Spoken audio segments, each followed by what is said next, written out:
All right, good morning, guys. I have another homework assignment for you. You had so much time on that last one. I hope you didn't get into a rut of, um, expecting tons of time for your assignments, because this one you've just got a week till this is due. I think that'll still be plenty, though.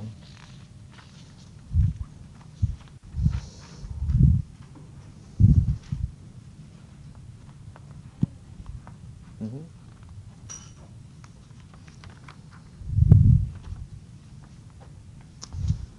All right, so today we're going to be talking about a model that's been developed to quantify the relationship between rainfall and runoff. And we've been talking a little bit about the different places that water can go. And a couple of times this semester I've alluded to the fact that there's a pretty close link between this course and hydraulics. So take a moment in your notes there, and if you're going to distill this course down to one question that we're trying to answer, what do you suppose that one big question is that a hydrologist is trying to determine? I'll give you a moment to think about that and write down, what are we doing here? What's it all about?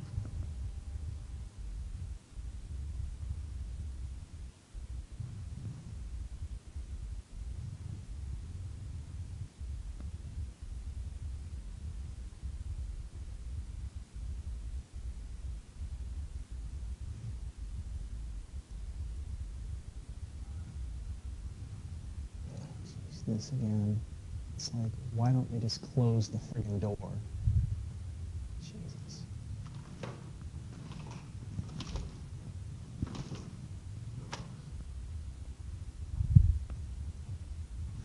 All right. So, Alex, what did you write?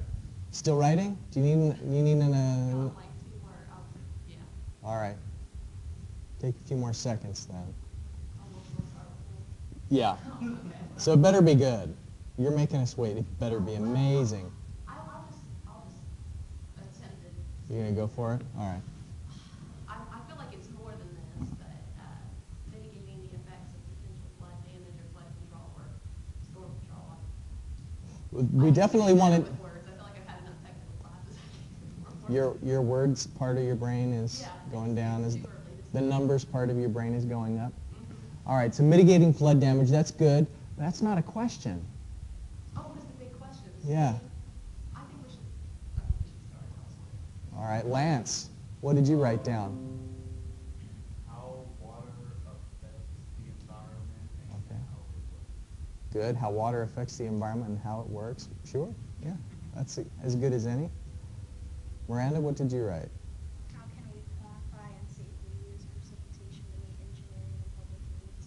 All right. Excellent. Other thoughts? Who's willing to share?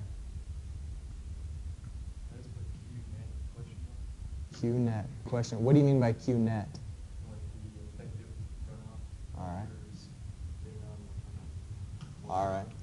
Some great elements to each of those responses, thinking about the environmental quality of water, the effect that it has on property damage, how much there's going to be. Here's how I summarized it. This isn't the right answer. I mean, you can't distill a whole course down to a single question, so none of these are going to be perfect and all-encapsulating. But what I said we're trying to figure out is for an area of interest like a watershed or a stretch of a river. Does anybody remember what the Army Corps said the Huntington District, how their boundary is determined? The watershed of the Ohio River between which two cities? Do you remember that? Pittsburgh to Cincinnati, yeah. So any drop of water that falls on the Earth's surface that would make its way into the Ohio River between Pittsburgh and Cincinnati, they consider the Huntington District, it's theirs. And that's why it takes in parts of states and it doesn't follow political boundaries. So that would be their area of interest. Our area of interest may be the watershed that feeds a stream up to the point of a culvert, or it could be where we're trying to develop a neighborhood or some land. We're trying to figure out what are the runoff characteristics. And I've put characteristics in bold there because that's not a bland term that's kind of semi-meaningless. That actually has a pretty specific technical term when it comes to hydrology. Characteristics means the quantity and it means the timing. We could also talk about the quality of the water. Although that gets less attention in hydrology, there are aspects of sediment transport and pollution related to contact with the roadway or contact with, like in southern West Virginia, locations where there's been acid mine drainage or salt that gets put down on the road. So what are the runoff characteristics? So we're trying to, in essence, define the hydrograph. And there's lots of things that we have to consider for that. So think about what's all of the input information. So let me give you a suggestion. One of the input details that you have to understand before you can define that runoff hydrograph is the rainfall. And so if you're going to be doing a hydrologic study, you have to define what's the return period or the recurrence interval. And that helps to define the amount of rainfall.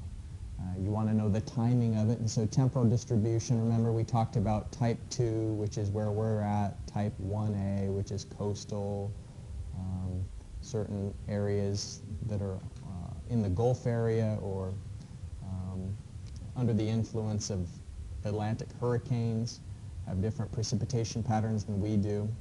Spatial distribution. Remember that there are certain geographic features that can enhance rainfall in one location compared to another. So if you live on the windward side of a mountain instead of the leeward side, you're going to see a lot more precipitation because as the clouds and the wet, warm moisture starts to go over a mountain range, it's going to lose its excess humidity on the windward side, and then the air will be relatively dry as it warms back up and goes back down on the leeward side. So characterizing the rainfall is one of the input values that helps us to define the runoff characteristics. So what I'm going to do now is I'm going to pause for a few more minutes, and I'd like you to identify other bullet points of things that you have to know about in order to come up with the hydrograph, the runoff characteristics. So the rainfall is one of them. What else do you have to know about before you're going to be able to have an accurate representation of the stream response? Okay, so think about all of the different factors we've talked about that can change a hydrograph, and anything that can change a hydrograph is something that you have to know about to be able to characterize the runoff. Okay, so we'll take a moment and see what you come up with and how it matches up with the ideas that I had.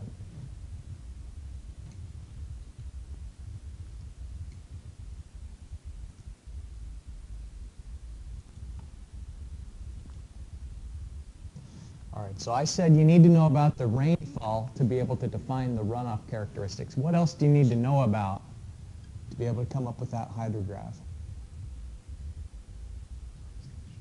What do you mean, surface conditions? Like what's on the ground, like is asphalt or dirt or as much leaves? All right. How steep the surface happens to be, like it's going down a hill or... All right, asphalt versus leaves, slope. Very good. What was that? The water affinity? Oh, okay. Yeah, so whether, all right, so surface conditions, you know, how the surface reacts to water. And I guess that also gets into the subsurface as well, right? How it reacts to water. So surface conditions and subsurface conditions, meaning the soil. What sorts of things would it be useful to know about the soil? All right, so moisture condition. Because if there was a storm yesterday, then the watershed's going to react very differently to if it hasn't rained for a week. And the Army Corps of Engineers guys talked about that when they were here on Thursday, that they consider some worst-case scenarios where they wet the area of interest down with a small storm the day before a larger storm, and that's how they can kind of get the dam to break when they want to have the water levels go really, really high in the model. What else? All right. Soil type, very good. Oh, yeah. Very good, yeah, because it's not a homogeneous, so it's not like you dig down and in all directions and you have the same soil everywhere. Not usually. There are some places you can do that. So I guess we'd call that the spatial distribution and maybe the depth distribution. So distribution of soil types.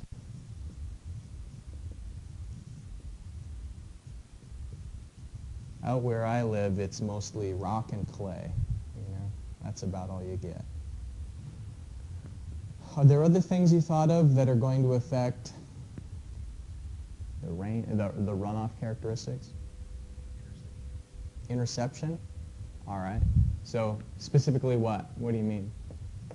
It's a forest area, stop a lot of water down. Okay. So in order to define whether there's interception, we want to know about plant types, land cover, right? Good. Good. Yeah, because temperature and season,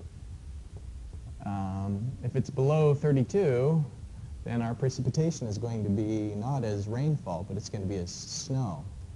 And you don't have the same peak runoff when it's snowfall.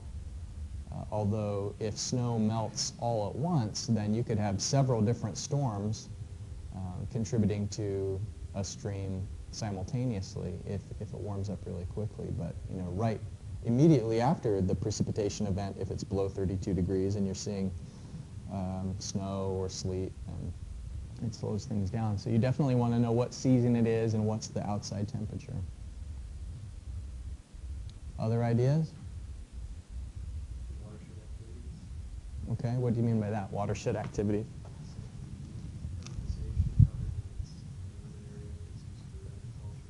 All right. Watershed activities. And so, like, what are the land use? Because, as you point out, if it's urban, it's going to be different than agriculture, and if it's undisturbed, that would be different than agriculture. All right, excellent. So let's see what we have here on the whiteboard. Another idea? Size. Oh, absolutely. Yeah, so the watershed size.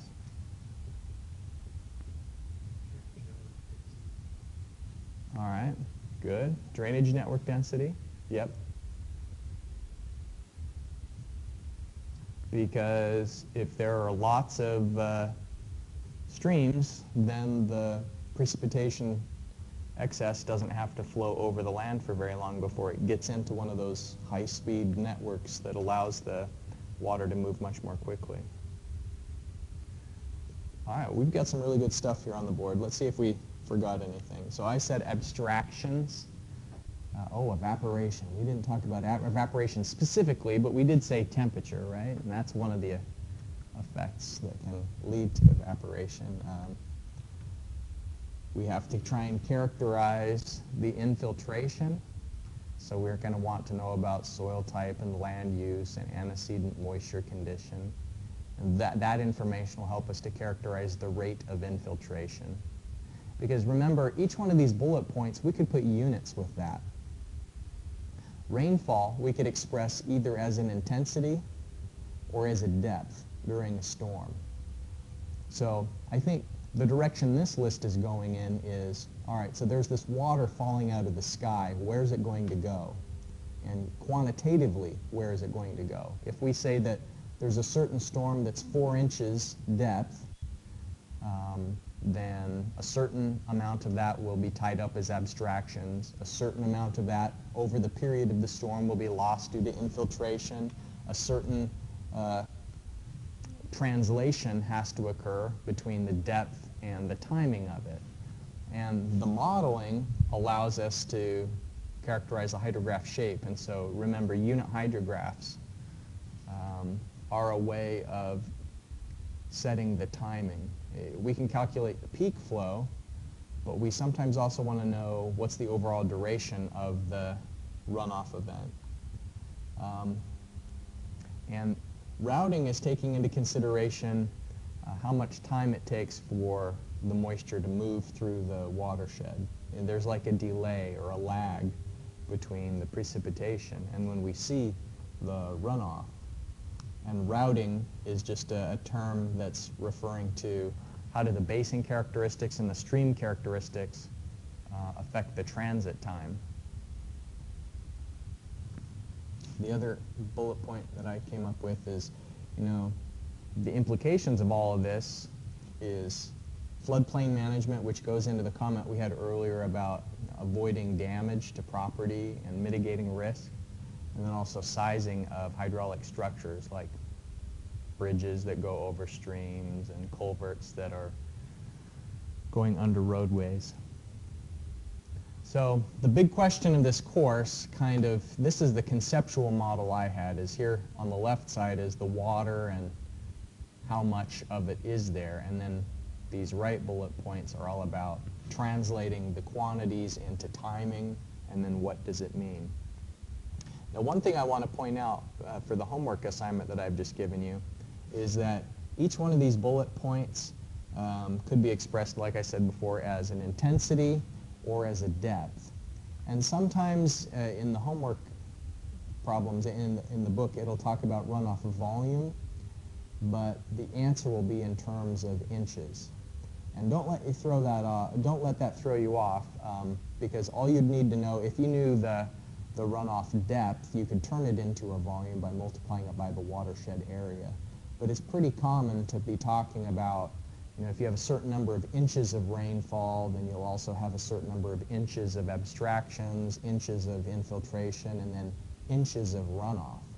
And it's that last part that I think is sometimes a little bit confusing for students, because the runoff, everything else maybe you could measure in inches, like in a direct way, but you wouldn't ever measure runoff directly with inches. It wouldn't be a depth. I mean, as soon as you've got the rainfall over an area, then it turns into a volume. But describing runoff in terms of inches is just kind of a way to be consistent with the units for the other terms that precede runoff, and then to turn it into a volume, you just multiply it by the area. So you'll see what I mean about that, but it's something that can be a little bit odd the first few times you see it. Any questions before we move on from these big questions of the course to some more nuts and bolts methods that can help us to figure out the runoff depth? All right, so here's what the NRCS approach does. It's a model, or just like a conceptual way of thinking about what happens in the world and simplifying it, that wants to link rainfall to runoff. And we know that rainfall can be a depth, and then it also has a temporal distribution. And runoff, we want to not only know the depth, but eventually we want to take that depth and turn it into a hydrograph that tells us when it's going to arrive. So the way that we could visually represent rainfall and its temporal distribution is with a hyetograph. And so the model, the NRCS approach, helps us to take that rainfall hyetograph and turn it into a runoff hydrograph. And there's all these factors that are accounted for by the model. It accounts for the soil properties like clay versus sand. It accounts for what's on the land. If it's paved surfaces that are impervious or roof surfaces that are also impervious, it takes into account abstractions like the condition of the vegetation at the surface and how that may affect things like interception, and if there are ponding that delay the movement of water. This NRCS model takes into account the slope of the ground, not directly but indirectly, and I'll show you what I mean in just a minute by that ground slope. And then later on, There's also an NRCS method that translates a runoff depth to the timing of it. So this model has two different components. One that helps you to find the amount of runoff, and then the other that describes the timing of it. And so it's a unit hydrograph. So it's just the first part of that we're going to be talking about today, the part that translates the amount of rainfall to the amount of runoff. And then I think it's next Tuesday we'll start talking about how you translate the amount of runoff into the timing of runoff. And then that next step of the unit hydrograph takes into account stream characteristics and the geometry of the watershed. So what we have to do, first of all, is look at what's the soil and land use to come up with something that's called a curve number. And the curve number is similar to a C value when we were working with the rational method. You remember how a C value that was high meant that you were going to have a lot of runoff, and a C value that's low was associated with soils that infiltrate a lot and high vegetation and undisturbed areas. And so curve numbers are a little bit like that, except for that it's nonlinear and it's a little bit less of an art and a guesswork approach. Curve numbers are more scientific to calculate than runoff C values, where it was always just kind of a guessing game. You, from the model, are able to estimate where the water is going in terms of retention, which means the same thing as infiltration essentially in this model. And then we'll take a unit hydrograph to translate an amount of runoff into the flow rate over time. All right, so here are some definitions. And we've seen a figure like this several times before. It's a rainfall hyetograph. That's what these different blocks are. Is it saying at a certain amount, in certain increments, we're measuring the intensity of precipitation, and then the curved line here, do you remember what the shape of this curved line corresponds to? The declining rate of infiltration, potential infiltration. And part of the reason why we emphasize potential infiltration is this dashed line means that at a certain, in this first period of the storm, the ground could have absorbed more precipitation than there actually was. So what's decreasing at first is just the potential for infiltration. But then once the rainfall exceeds the infiltration, then this P sub E that's above that curve is the rainfall excess. And so the overall precipitation is everything that's in this hyetograph. This rainfall hyetograph is, the precipitation is all of it, and then this conceptual model is saying we can break down some first initial amount as the abstractions. So that's the surface wetting and the water that it's taking to satisfy the interception and so on. And so once there is enough of that abstractions that are satisfied, then everything that isn't runoff, which is above the curve, is F sub A. You'll notice that that's the retention. And retention is essentially infiltrated water.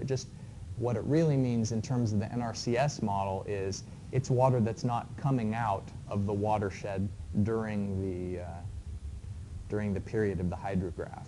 So we assume that it's infiltrated, but technically it just means it's not coming out. Now, the main idea of the NRCS method is that there's this ratio, and it's the ratio of retention to storage, which would be the maximum retention that you could have, is the same as the ratio of the precipitation excess to the precipitation minus the initial abstraction. So this is just kind of an empirical approximation that says, the watershed could hold a certain amount of water, and during our storm of interest, it's not going to hold all of the water that it could. And so if we rearrange where the water is, it's different possibilities, these three places that the precipitation could be. The excess, that's the runoff, the initial abstraction, and the storage that is retained.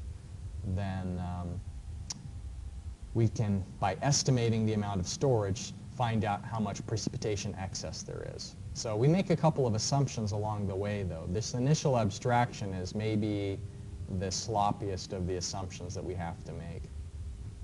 And our approximation for the initial abstraction is we just say maybe 20% of the water that ends up being stored is going to be in the initial abstraction, the surface wetting. And that's something that they determined based on observation in a lot of different watersheds. And you know, it's really just a guess. There are going to be some watersheds that have lots of forest litter that have a lot more initial abstraction than others.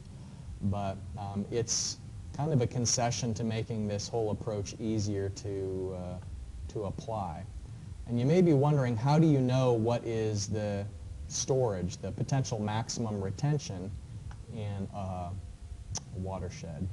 And what they did was they studied a bunch of different watersheds, and there were a series of studies that were done in Tennessee a number of years ago, where they really carefully measured the rainfall that was coming into a watershed, the runoff that was going out, and tried to nail down how much of that was initial abstraction and how much it was retention. Over the long term, there isn't going to be any accumulation in a watershed. In the short term, of course, there is, because the groundwater levels will rise and fall depending on if it's been wet or dry. But over a long period of time, if you're measuring the inflows and the outflows, then you're able to come up with curve numbers that will inform this storage amount. So let's talk about curve numbers. A curve number is some number from 0 to 100, although the lowest curve number I think I've ever seen is maybe in the 20s or 30s for really heavy vegetation. And it has units of inches. The way that this is expressed here, the curve number of 98 would be asphalt or concrete, maybe 100 if you're really pushing it and you said that there isn't any surface wetting. But things that are very impervious have a high curve number, and things that are not impervious, things that promote infiltration, would have a low curve number. And you calculate the soil storage by substituting in the curve number, and then once you know S, you can put it into this model for rainfall excess. Now, there are two possibilities. If the amount of precipitation is less than the initial abstraction, then there won't be any runoff.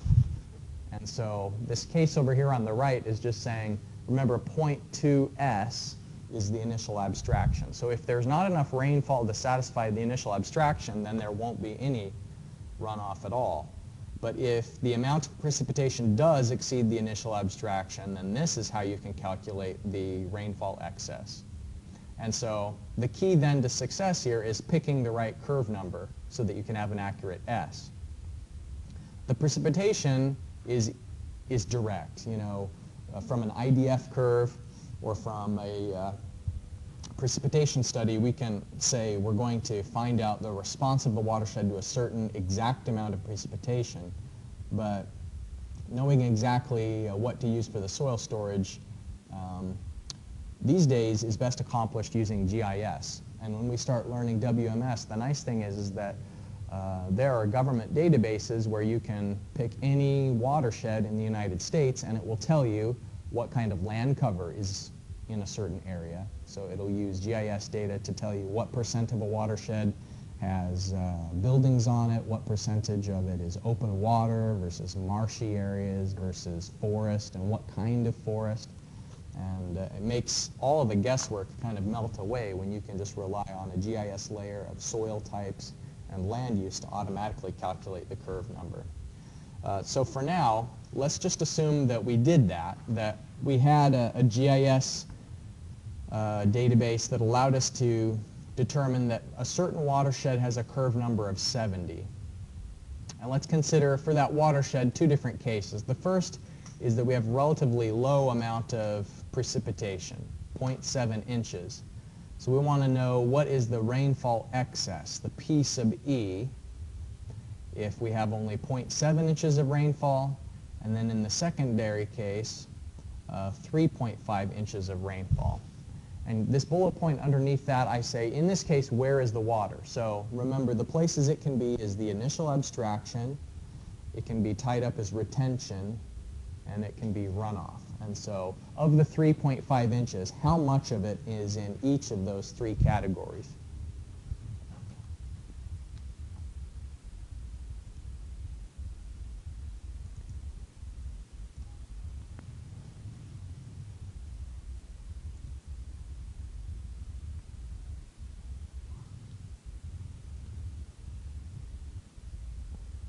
So there won't be any runoff for the first storm. Is that what everybody else got? Since if we calculate the initial abstraction, it's going to be 0.857 inches. That's more than the precipitation. So all of that water is just going to be exhausted doing surface wetting and small shallow depth ponding and interception, and then there won't be anything left over for runoff. But if the precipitation is 3.5, then there is going to be rainfall excess since P is greater than I sub A. So it's at that point for the higher precipitation that we can calculate the storage I did up here to begin with. So the storage depth is going to be 4.286 inches. And you can calculate how much rainfall excess. There should be about an inch, 1.008 inches of rainfall excess.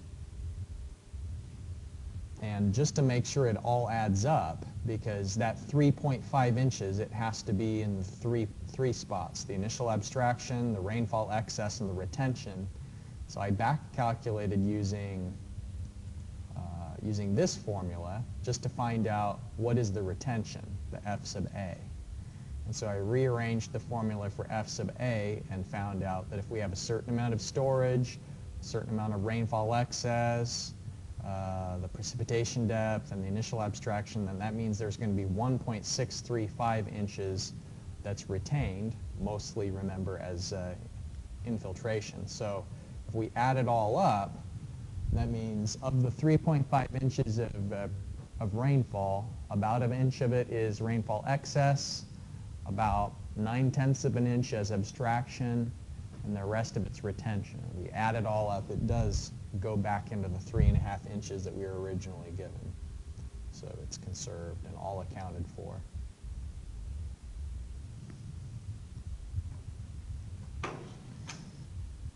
Any questions about this example?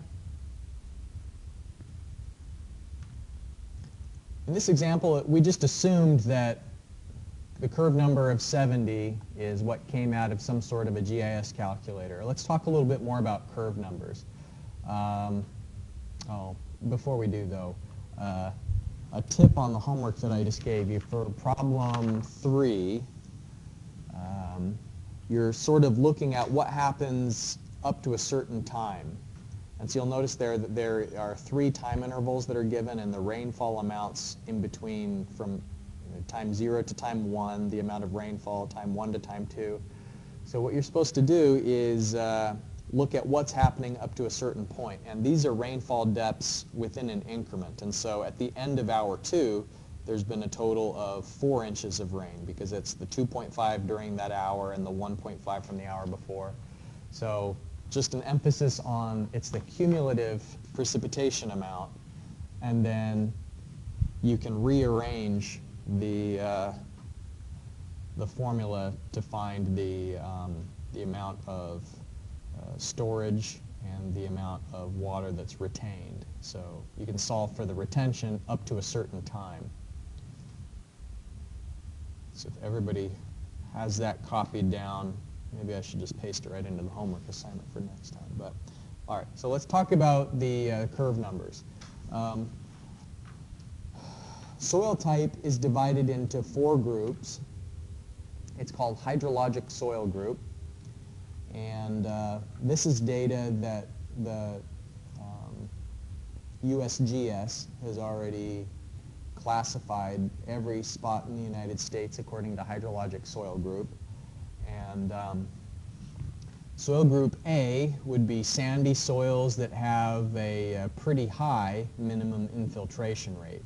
And so if we took a sample of that soil and we put in the double-ringed infiltrometer that we talked about earlier in the semester, and we poured some water into that double-ring infiltrometer, then at the very least we should expect between 0.3 and 0.45 inches per hour for it to be classified as hydrologic soil group A. And you see that there are other brackets for B and C.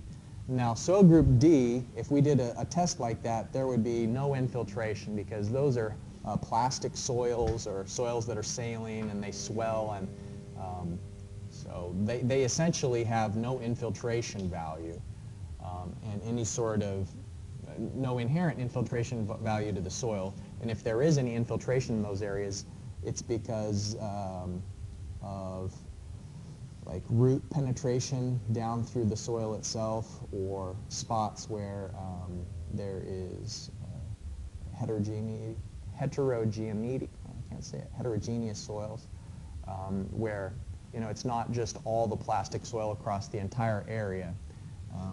So it's not like in a soil group D you'd have the same performance as concrete or asphalt. There still will be some infiltration, but it's not because of the soil itself. It's just because of other natural features that exist in the environment. So that's a little bit how about we classify the curve number. And once you know the soil group, then you can go to a table like this and find out what is the land use or what kind of cover there is. Let me dim this so it's a little bit easier for you to see. You'll notice that here's an entry that's for lawns, and they classify it as lawns in good condition, meaning that grass is covering 75% or more of the area. So my grass probably wouldn't be considered good condition. I have pretty spotty coverage. I don't really bother with all of the fertilizer and maintenance and that sort of nonsense. Fair condition, half to 75%. Poor condition means the grass is less than 50%, so there'd be dirt patches. And so what you'll notice is that as the hydrologic soil group goes from A to D, then the curve number is increasing. But even though, remember, the D was those plastic soils that themselves don't infiltrate any water, there still is a difference between if you have a lawn on a plastic soil or a paved area or a roof. So the paved area, it's 98 for all of them because the water simply isn't affected by what's underneath a completely impervious surface. But there is a little bit of abstraction even with paved surfaces, and so that's why it's not all the way up to 100. In some of the cases, let's see, this particular table so far isn't showing the effective slope, but there can be different curve numbers for different types of land use on certain slopes. Well, this one too isn't showing the effective slope, but there are curve number tables where, let's say, if you had residential areas on completely flat land, that's probably what these are. This would be flat land, residential areas, but there are ways to account for different curve numbers on increasing slopes, and the effect that it has is that it brings the curve number up when there's more of a slope, because that's going to decrease the amount of infiltration that there is into the soil. So it's going to make it so that there's relatively more runoff when you have slopes. To help you pick which residential classification to use, you'll notice that here they're saying on average the percent impervious in a 2-acre lot. The idea being that in a 2-acre lot, the roof area and the paved parking area is going to be a relatively smaller fraction of the ground surface than if the lots are relatively small. And if you have a 1/4 acre or even smaller lots, then the percent impervious is increasing. Okay. So there are tables that have been built that will allow a computer to, like I said before, there would be a GIS coverage that tells you what kind of land use you have. That would be one layer of a GIS coverage. And another layer of a GIS coverage would tell you in any given spot what are the soil groups. And so you're going to have a soil group on top of a land use that gives you a curve number just for a certain polygon. And then what computers are really good at doing is calculating a weighted average for a watershed.